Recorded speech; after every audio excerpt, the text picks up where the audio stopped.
मित्तल हवेली की शाम हमेशा शांत दिखती थी, लेकिन उस दिन हवेली की हवा में एक अजीब बेचैनी तैर रही थी। ऐसे ही अपडेट पाने के लिए वीडियो को लाइक करके चैनल को सब्सक्राइब करें ताकि ऐसे अपडेट सबसे पहले आप तक पहुंचे। दादी का मूड सुबह से ही खराब था और राध्या वैसे भी उनकी आंखों में कभी नहीं जचती थी। राध्या दादी के कपड़े प्रेस कर रही थी, तभी दादी के कमरे से अचानक चीख सुनाई दी। राध्या घबराकर अंदर गई और देखा कि दादी की कीमती साड़ी पर जले का निशान था। दादी गुस्से से तड़प उठी और बिना कुछ सोचे गरम प्रेस उठा ली। उसी समय कमरे की दहलीज पर प्रथम आ गया। उसने दादी को रोकते हुए कहा, दादी, ये आप क्या कर रही हैं? प्रथम की आवाज में इतना सदमा था कि पूरा कमरा थम गया। दादी के हाथ में पकड़ी प्रेस कांपने लगी और राध्या एक कोने में सिमट गई। ये देखते ही राध्या डर के मारे पीछे हटने लगी। दादी उसके पीछे पीछे गरम प्रेस लेकर बढ़ती चली गई। घर का माहौल एक पल में सन्नाटे में बदल गया। राध्या की सांसें तेज हो गईं।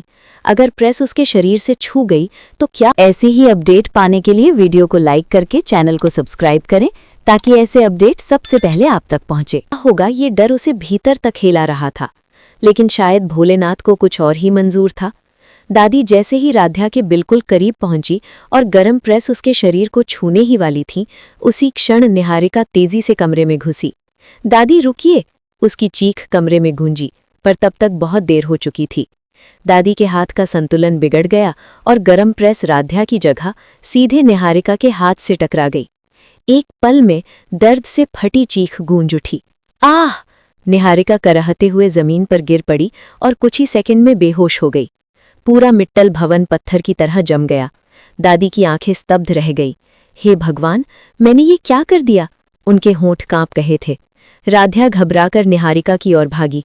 आंखों से आंसू बहते हुए उसने झुककर कहा, दीदी, आंखें खोलिए। कमरे में ऐसा सन्नाटा छा गया था कि किसी की सांस तक सुनाई दे सकती थी। दादी का गुस्सा अब डर में बदल चुका था। तभी बाकी परिवार के सदस्य भी दौड़ते हुए अंदर आए और हर चेहरे पर दहशत साफ लिखी थी। निहारिका, जो थोड़ी देर पहले गायब थी, अचानक पीछे से बोली, मैंने कुछ नहीं किया दादी, ये सब राध्या की गलती है। लेकिन इस बार प्रथम उसकी बातों में नहीं आया। वो पहली बार राध्या की आंखों में छिपी बेबसी पढ़ पा रहा था। वही रात राध्या के लिए एक टर्निंग पॉइंट बन गई।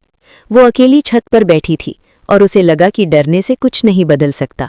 उसके भीतर एक नई आग जल उठी। उसने खुद से कहा, अब मैं रोने नहीं वाली, अब लड़ूंगी। रात के सन्नाटे में हवेली के स्टोर रूम से कुछ आवाजें आईं। राध्या ने छुपकर देखा कि निहारिका और दादी किसी बात पर झगड़ रही थीं। उनके हाथ में एक पुरानी फटी हुई नोटबुक थी और दादी चीख रही थी, अगर ये सच बाहर गया तो सब खत्म हो जाएगा। राध्या वहीं रुक गई। उसे समझ आ गया कि हवेली में कोई बड़ा राज छुपा है। अगले दिन राध्या ने तय किया कि वो इस राज को खोले बिना चैन नहीं लेगी। उसने धीरे धीरे दादी और निहारिका की हर हरकत पर नजर रखना शुरू कर दी। बहुत खोजबीन के बाद उसे पता चला कि दादी महीनों से एक बड़ा सच छुपाए बैठी थीं। प्रथम की शादी की जिम्मेदारी असल में राध्या की ही थी, लेकिन दादी ने हवेली को बांटने के डर से ये बात कभी किसी को बताई ही नहीं। राध्या ने दादी और निहारिका की बातें रिकॉर्ड कर ली। उसी शाम अचानक हवेली में बिजली चली गई। अंधेरे का फायदा उठाकर राध्या ने एक चौंकाने वाली योजना बनाई, लेकिन उसकी योजना में किसी को चोट पहुंचाने की बात नहीं थी। वो सिर्फ सच को सामने लाना चाहती थी। उसने निहारिका को हवेली के पुराने कमरे तक पहुंचाया, जहां वो पहले से ही दादी और निहारिका की रिकॉर्डिंग और दस्तावेज रख चुकी थी। जैसे ही निहारिका कमरे में अकेली गई, दरवाजा बंद हो गया और निहारिका डर के मारे चीखने लगी। उसकी आवाज सुनकर दादी गुस्से में वहां भागी। दादी कमरे के अंदर घुसी तो उन्हें कुछ भी समझ नहीं आया, लेकिन गुस्से में भरी आवाजों के बीच उन्होंने एक रिकॉर्डिंग सुनी जिसमें निहारिका और वे खुद राध्या के खिलाफ साजिशें करते हुए साफ साफ सुनाई दे रही थीं। दादी का चेहरा सफेद पड़ गया। तभी अचानक लाइट आ गई और हवेली के सभी लोग वहां इकट्ठा थे। राध्या शांत खड़ी थी, जबकि निहारिका और दादी एक दूसरे पर इल्जाम लगा रही थीं। उनका पूरा खेल सबके सामने खुल चुका था।